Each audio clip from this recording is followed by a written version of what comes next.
SwayamPrabha. Digital India. Educated India.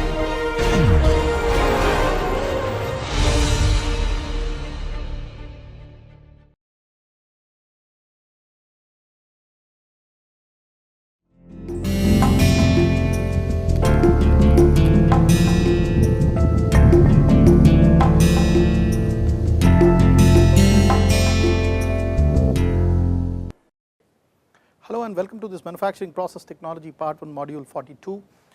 We will be today discussing mostly about the temperature rise in the cutting zone because of the various portions of the power consumed in the primary, secondary and the tertiary zone of the cut. So let us actually understand the problem a little clear as to what these different zones are in metal cutting. So when a material is deformed elastically,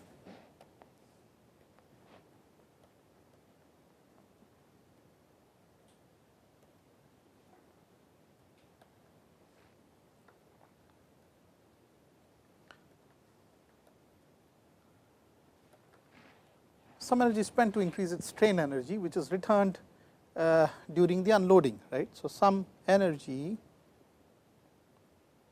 is spent to increase its strain energy, and obviously because it is in the elastic range, the material will return back.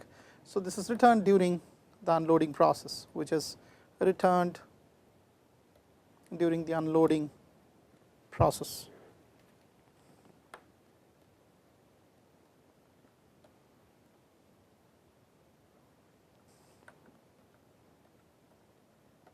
However, if it is a plastic case or it is basically plastic deformation, most of the energy is spent in converting or getting converted into heat and temperature rise of the material, right. So just write it down here that but in plastic deformation, and by the by most of the metal machining processes are based on plastic deformation, and so therefore 99% of the energy in that case is converted into heat energy. So in the plastic deformation, most energy is spent for conversion into heat,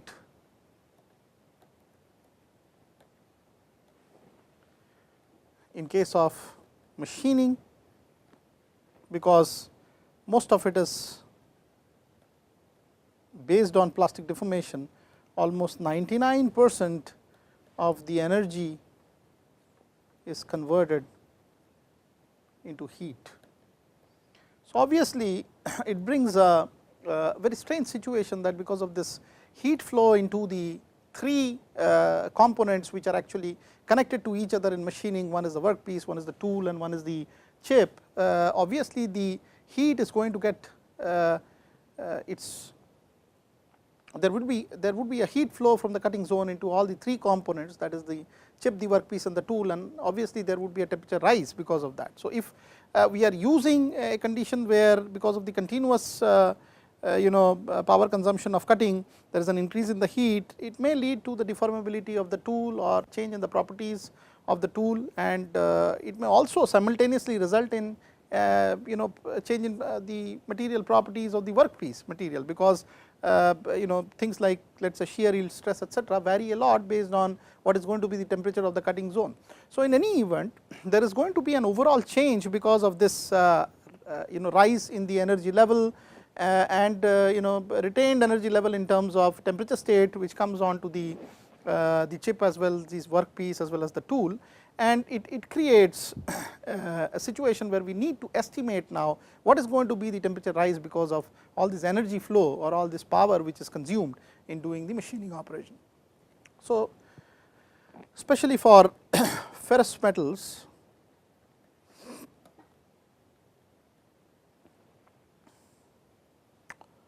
and maybe some other high strength materials like ferrous metals,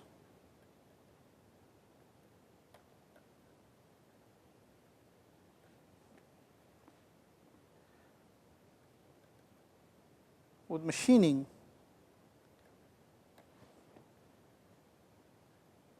the temperature rises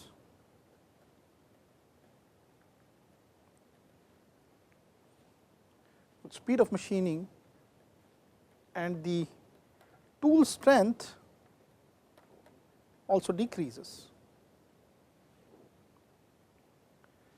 So, obviously, it would create more tool wear and sometimes even tool failure, okay, if the temperature is abnormally high. So, this definitely should put a limit then to the cutting speed. So, limit the cutting speed, and that is why an analysis is needed, that how much would be the kind of optimum speed which would be needed for all these different failure aspects to not creep in and have the machining operation carried out at a certain optimum speed. So, if you look at how the chip formulation process again takes place, I am going to just draw the work zone in case of a chip formulation process. So, this right here is, let us say, the chip which has been created, and this right here is again the tool which on which or on the surface of which the chip rests, and let me just show these two boundaries of the tool face with these shaded regions. This is the tool, this is the workpiece, this is the chip. So, obviously, the major plastic deformation, if we look at, because of the temperature rise and the heat flow is a function of where this deformation is most. So, the major plastic deformation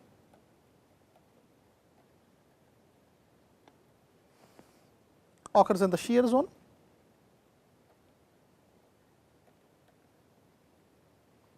So, when this chip is shearing off with respect to the workpiece, there is going to be a change in the energy here. This is plastic deformation mostly converted into heat, and so there would be heat coming out in both these directions from this primary shear zone.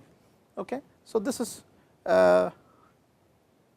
because of the nature of the plastic deformation process here, which is really the determinant of the material removal. This is a heat source which contributes to most of the heat release. Okay. So, heat source contributing to most of the heat released, and also referred to as the primary heat zone, obviously because this is the primary reason why the heat is being generated, that the chip is being scraped off from the workpiece. Obviously, a large fraction of this heat goes to the chip.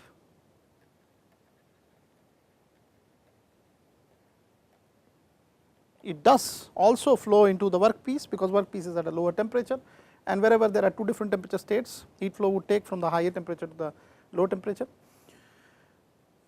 There is another reason why heat should occur, and that is because the chip is moving at a certain velocity with respect to this tool face right about here, and so the sliding motion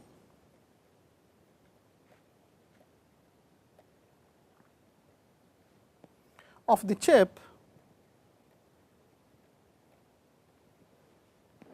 also generates heat energy, and this energy is primarily generated in the tool face because of the frictional force that the chip would have against which it has to move at a certain chip velocity Vc. So, let us say the chip velocity is Vc, whereas the cutting velocity here in this cutting direction is V. So, there may be a relationship between Vc and V which we need to obtain in order to estimate what is going to be the quantum of temperature increase because of the heat generated by virtue of the rubbing action. Okay. So, there is another heat zone. So, this is typically called the secondary heat zone. So, there is another one which is really this flank, this flank of the tool, and because of the rubbing of this flank with respect to this surface, the finished surface, and we can say that this zone can produce heat due to rubbing of the flank face of the tool with the finished workpiece surface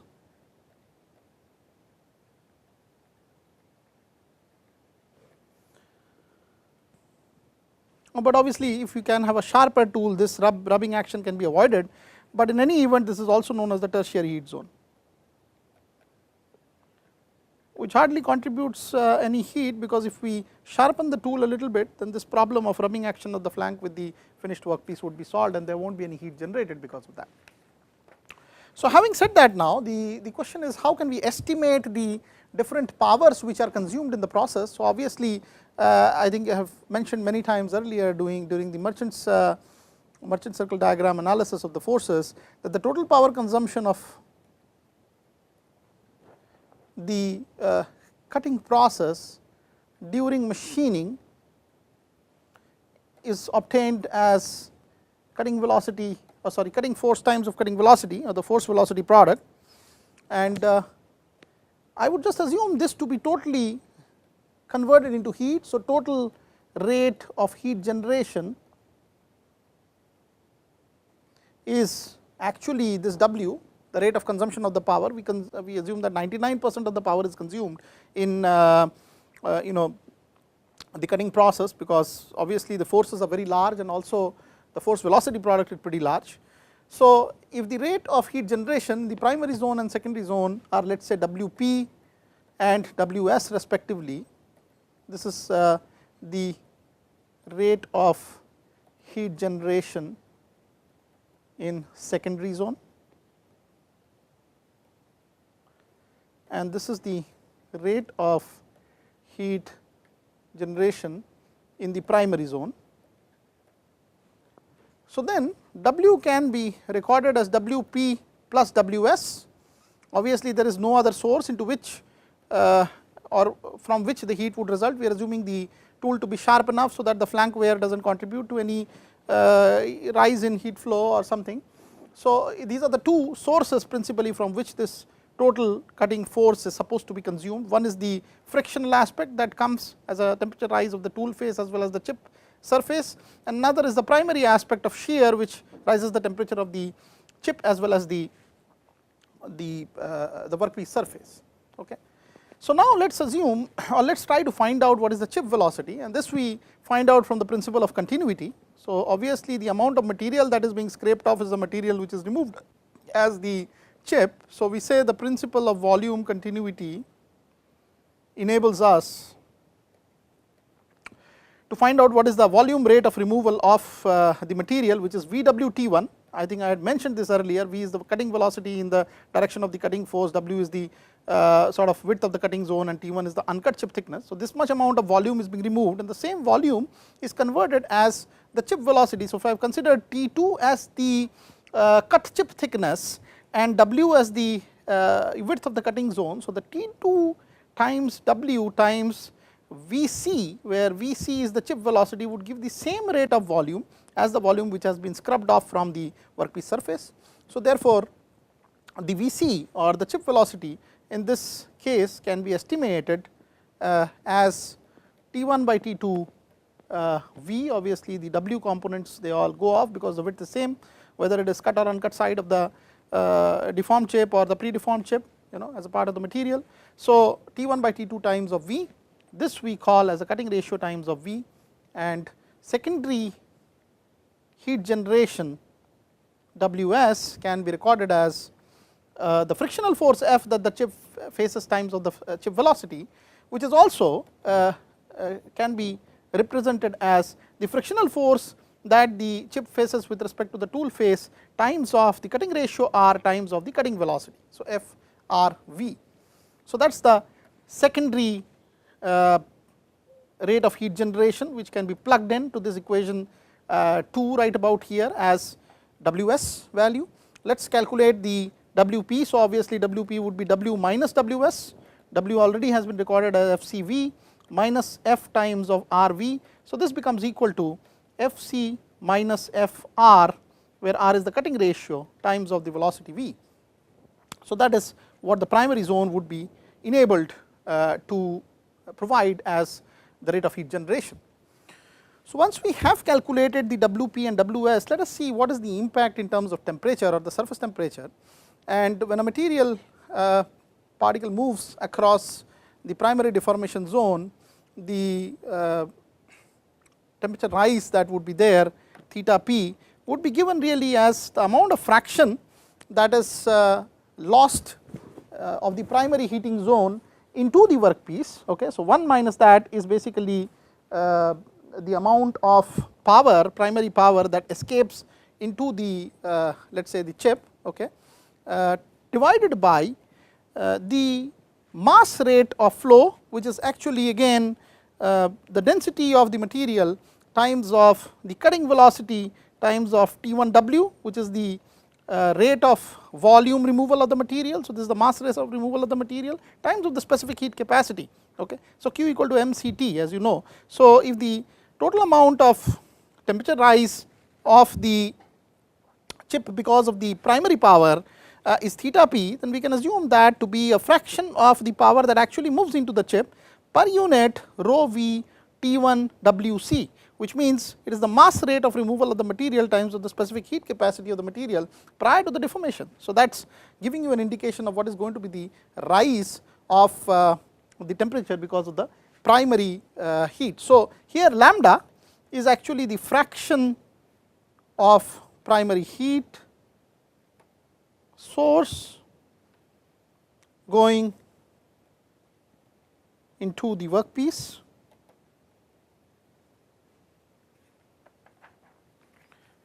rho is the density of the material, C is the specific heat of the material,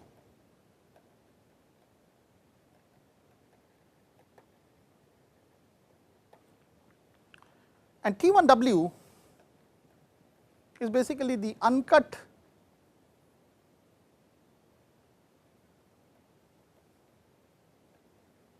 chip area, which is a product of the width of the cutting zone times of the uncut chip thickness. Okay.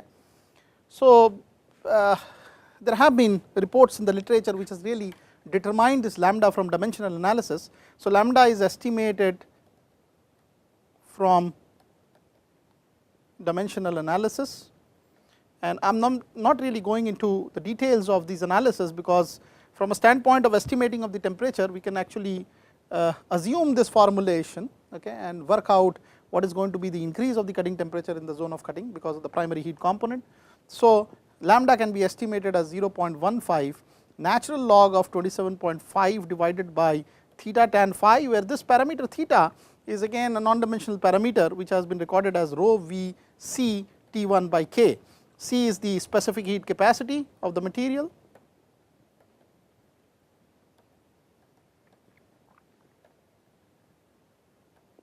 and K is obviously the thermal conductivity.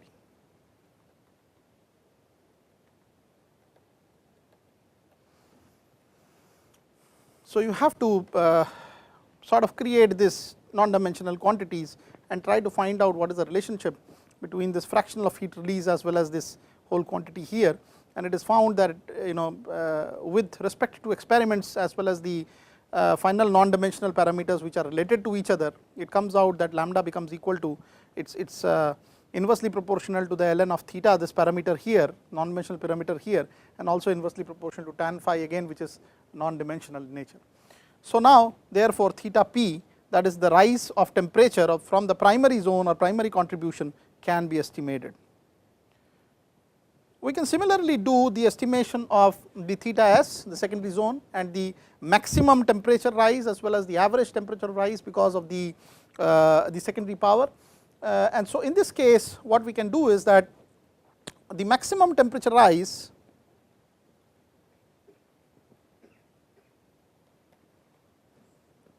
theta s,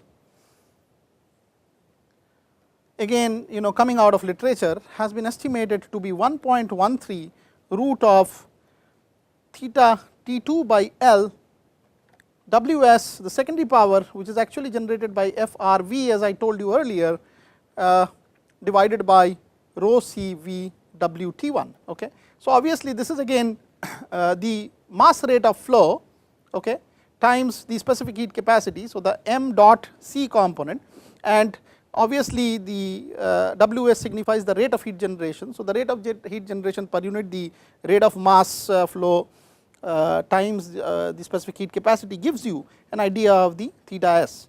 So just because, and you can understand that there is, if you look at really how the chip is contacting the tool surface, the chip really is having a length of contact, okay, on the tool surface. Let us say this is the tool that is being considered, and this is the workpiece surface, this is the shear zone being created because of which the chipping process is happening, this is the chip process. So the chip really is trying to go out, right. So as it removes, the chip goes out like this, okay, and there is also a finite length which it is contacting on the tool surface. So this length is what this L is, okay, the length of contact of the chip on the rake face, and it basically gives you a an attempt to as a function of this length you can record what is the theta s value. So if the length is lower and lower, and this point is closer to this particular point of engagement of the tool with respect to the workpiece or the work zone, actually the theta s would be higher and higher. That is why this inverse relationship is obtained here. So the this contact length here has again been correlated experimentally. So experimentally people have reported this contact length L varying in relation to T2, which is the uncut chip thickness. Remember this again, T2 here term basically represents the uncut chip, the cut chip thickness, I am sorry, just because this side is the T1. If you may remember from earlier analysis, the cut chip thickness is after the deformation of the chip has happened actually, and here the L by T2 is experimentally found out to be a function of phi, and it basically is represented as 1 plus tan phi minus alpha, okay. So this is also borrowed from an experimental result. So in that event, if I substitute all these values and try to find out the overall form of what theta s would take by substituting the value of phi etc., the theta s maximum, and this is the maximum temperature on the chip or temperature distribution on the chip because of the relatively different lengths of engagements that the chip has with respect to the tool face, we can get this as 1.13 root over, and we put the value of theta here as rho v c T1 by K, thermal conductivity of the material, times of T2, which again can be represented as L divided by 1 plus tan of phi minus alpha. So that is how you represent theta T2 divided by L, because theta T2 by L under the root, that is what it says, and so this get cancelled off, times of Ws, the amount of secondary power, times of rho CV WT1. So this can again be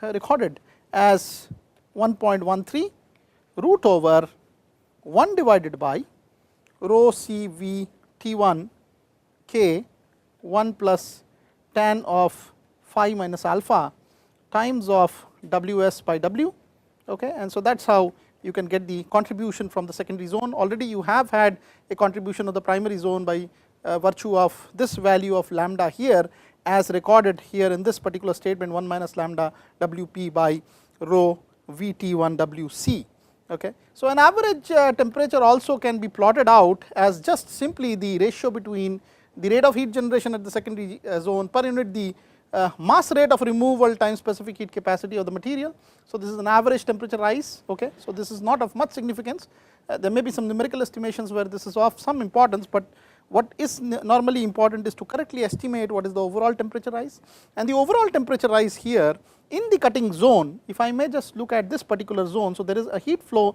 because of the primary heat which is generated, and there is also a heat flow because of the frictional heat which is generated, which is maximum at this particular point. So the maximum temperature here would actually be equal to the ambient temperature theta 0 plus the increase because of the primary heat and the increase because of the secondary heat. So that is how you can calculate the maximum temperature in this particular case. So in the interest of time I am going to close this module, but in the next module I am going to make you teach or make you learn about how you can actually estimate and what are the kind of values or at least order of magnitudes which are involved of temperature rise because of this various thermal models that have been represented in this particular module. So as of now, thank you and goodbye.